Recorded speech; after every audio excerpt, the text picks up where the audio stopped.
Jake froze at the coffee shop counter. The cashier smiled politely and asked a simple question. Hot or iced? And suddenly, Jake's mind went blank. Not because he was stupid. Not because his English was bad. But because real English happens fast. Too fast. People behind him started waiting. Someone checked their watch. Jake felt his face getting hot. And then he said the worst possible thing. Sorry, cancel. He walked out without coffee. Without speaking. Without confidence. But 3 months later, that same guy would walk into a crowded airport in Chicago, help a lost tourist joke with strangers, and speak English so naturally that nobody even realized it wasn't his first language. What changed? Not grammar books. Not memorizing thousands of words. It was just 20 daily expressions. And this story begins on a rainy Tuesday morning. Jake had moved to the US for work. Every night he studied English on his phone. He knew difficult words. He knew grammar rules. He even knew words like extraordinary and communication. But when real people spoke, everything sounded like noise. One morning, his coworker Emma looked at him and said, "Hey Jake, what's up?" Jake panicked, because technically, he knew every word. But together, "What's up" made no sense to him. He answered carefully, "The ceiling." Emma blinked, then laughed, not in a mean way. But Jake still felt embarrassed. That night he sat alone in his apartment, replaying the moment again and again. The ceiling. He covered his face. Why am I like this? Then something happened. Instead of opening another grammar app, he opened YouTube. And he found an old man sitting in a tiny diner teaching conversational English through stories. The old man smiled and said, "Fluent people don't translate every word. They recognize feelings, patterns, and expressions." That sentence changed Jake forever. The old man introduced expression 1. What's up? Yo, what's up, guys? Meaning, how are you or what's happening? Simple, natural, real. Then came expression 2. No worries. I feel like, No worries. Meaning, it's okay. Jake loved that phrase instantly. Because Americans used it everywhere. The next day at work, Jake accidentally dropped papers near Emma's desk. "I'm so sorry," he said quickly. Emma smiled. "No worries." Jake smiled too. For the first time. He understood English emotionally, not mechanically. Days passed. Jake started collecting expressions in a tiny notebook. Expression 3. I'm broke. So you're telling me I'm broke? Meaning, I have no money. Expression 4. My bad. oh, my bad. Meaning, it was my mistake. Expression 5. I'm starving. I'm starving. Meaning, I'm very hungry. And slowly, English stopped feeling like a school subject. It started feeling alive. One evening, Emma invited Jake and a few coworkers to a food truck festival downtown. Jake almost said no. He was afraid of conversations. Afraid of awkward silence. Afraid people would think he sounded strange. But he forced himself to go. The city lights glowed through the night fog. Music echoed through the streets. People laughed loudly around food stalls. Jake stood quietly holding tacos, feeling invisible. Then Emma introduced him to her friend Marcus. Marcus grinned. "So Jake, how's life treating you?" Jake almost froze again. But this time, something clicked. He smiled carefully. "Pretty good, just tired from work." Marcus nodded. "Yeah, same here." The conversation continued naturally. No disaster. No embarrassment. Then Marcus pointed at Jake's tacos. You like spicy food. Jake laughed nervously. I thought I could handle it, but my mouth is on fire. Marcus burst out laughing. Bro, same. Jake laughed too. And suddenly, he wasn't translating anymore. He was participating. That night, Jake learned expression 6. I can't handle it. I can't handle it. Meaning, it's too much for me. Expression 7. Sounds good. What you said sounds good. Meaning, it's okay or I'd agree. Expression 8. I'm just kidding. I'm just kidding. Meaning, I'm joking. Expression 9. Give me a break. Give me a break here, okay? Meaning, stop being unfair or annoying. Expression 10. Hangs in there. Hang in there, buddy. Meaning, stay strong. And strangely, these tiny expressions carried emotions textbooks never taught. A few weeks later, Jake faced his biggest challenge yet. A phone call. For English learners, phone calls feel terrifying. No subtitles.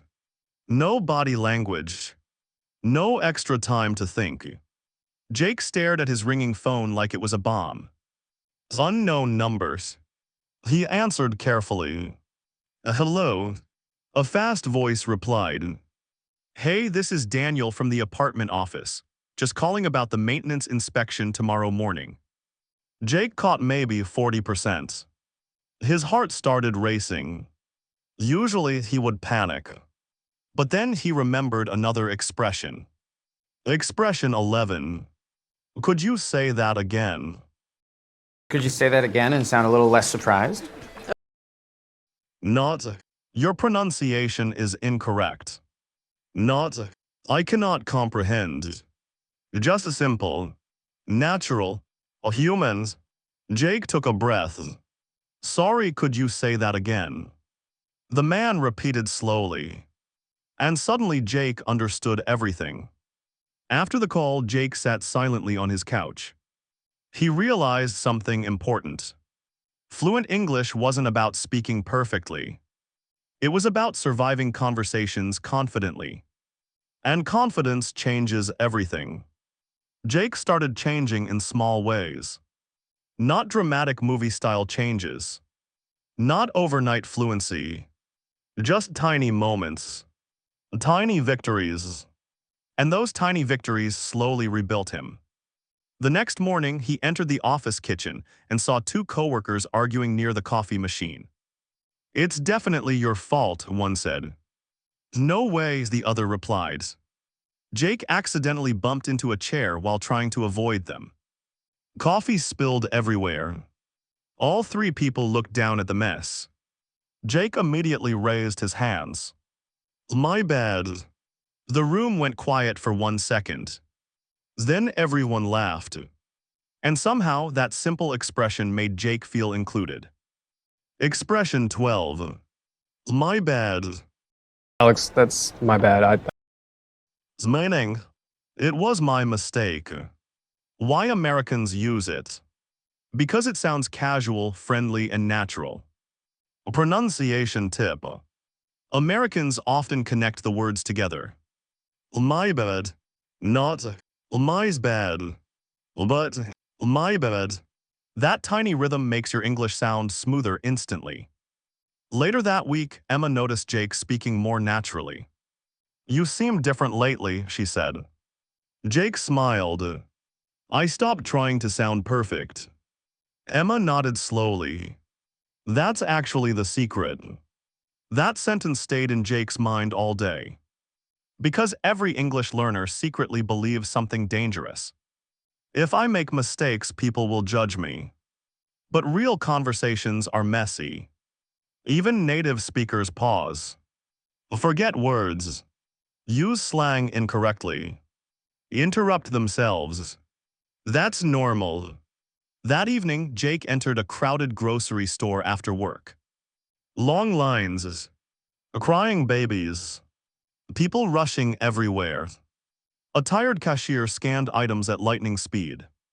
Then suddenly, the cashier looked at Jake and asked, "Paper or plastic?" Jake blinked.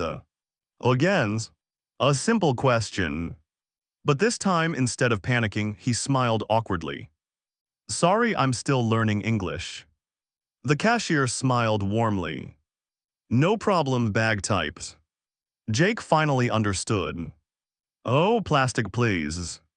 The cashier nodded. "You're doing great, mans." Jake walked out smiling. Not because his English was perfect, but because he survived another real conversation. And survival slowly becomes confidence. That night, he added more expressions to his notebook. Expression 13. I'm exhausted. No, I'm exhausted. Meaning, I'm very tired. Difference. Tired is normal. Exhausted is stronger and more emotional. Example. After work, I was exhausted. Expression 14. That's awesome. Oh, that's awesome. Meaning, that's really great. Why it matters. Americans use positive reactions constantly in conversation. Instead of only saying, "Oh, good. Try. That's awesome. That's amazing. That's great." It makes your English feel alive. Expression 15. No big deal. It's no big deal. Meaning, it's not a serious problem. Example. Sorry I'm late. No big deal. Jake noticed something fascinating.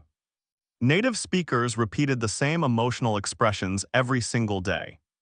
Not complicated vocabulary. Not advanced grammars. Just emotional shortcuts. Then came the hardest day of all. Jake had to give a short presentation at work. 10 people. A conference room. Bright lights. Coffee cups everywhere. His hands were shaking before he even started. One coworker whispered, "You got this." Jake looked at him nervously. Expression 16. You got this. You got this. Meaning, you can do it. Why natives love it. It instantly gives encouragement and emotional support. Jake took a deep breath and began speaking. At first, his voice trembled. Then he forgot a word. His brain froze. The old version of Jake would have collapsed internally. But this time he smiled and said, "Hold on, I lost my train of thought." Everyone laughed softly and strangely. That relaxed the room. Expression 17. I lost my train of thought. I lost my train of thought. Meaning, I forgot what I was saying. This expression is powerful because even native speakers use it constantly. It sounds natural and confident instead of embarrassed. Jake continued his presentation. Slowly, clearly, naturally, and when he finished, people clapped. Not because his English was perfect, but because he connected with people. That's what language really is. A connection, not perfection. A month later, winter arrived in Chicago. Snow covered the streets. Cold wind rushed between buildings. Jake sat inside a small diner after work when he overheard two strangers talking nearby. One man sighed heavily. "I've been applying for jobs for months." His friend replied quietly, "Hang in there, mans." Jake smiled immediately. Expression 18. Hangs in there. You hang in there. Meaning, stay strong during difficult times. This expression carries warmth and emotional support. It's not just vocabulary. It's human emotion hidden inside language. That realization changed how Jake learned English forever. He stopped memorizing random words. He started collecting feelings. One snowy evening, Emma invited Jake to a Christmas party. Months ago, he would have invented excuses. But this time, sounds good, he replied confidently. Expression 19. Sounds good. That sounds good to me. Meaning, I'd agree or okay. Why it's useful. Americans use this constantly instead of formal responses like, that is acceptable. At the party, people laughed, danced, and shared stories late into the night. Jake joined conversations naturally now. He even made jokes. At one point, someone accidentally dropped pizza on the floor. Jake looked shocked dramatically and said, well, that's not ideal. Everyone burst out laughing. For the first time since arriving in America, Jake wasn't surviving conversations anymore. He was enjoying them. Then came the moment that changed everything. 3 months after the coffee shop disaster, Jake stood inside Chicago International Airport waiting for his cousin. Crowds moved everywhere. Flight announcements echoed through giant hallways. Then he noticed an older woman nearby looking stressed and confused. She approached him nervously. Excuse me, do you know where Terminal B is?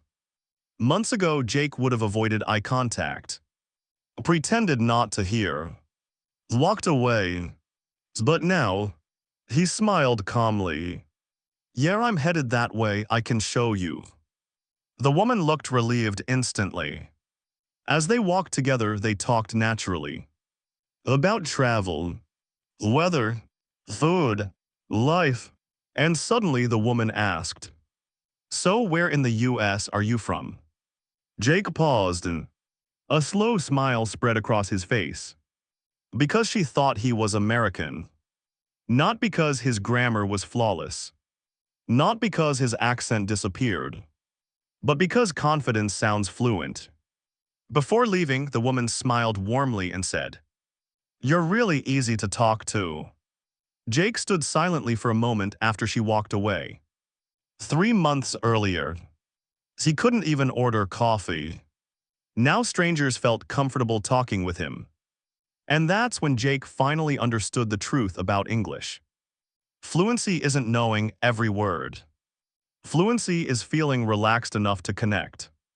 Before heading home, Jake opened his tiny notebook one last time. The final expression written at the bottom of the page was simple. Expression 20. Keep going. Just keep going. Meaning, don't stop. And honestly, that might be the most important expression in English learning. Because every fluent speaker once felt embarrassed, confused, lost. But the people who succeed, they keep going.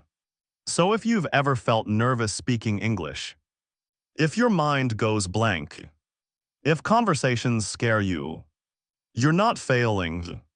You're learning. One conversation at a time. And maybe your breakthrough moment is closer than you think. See you in the next story.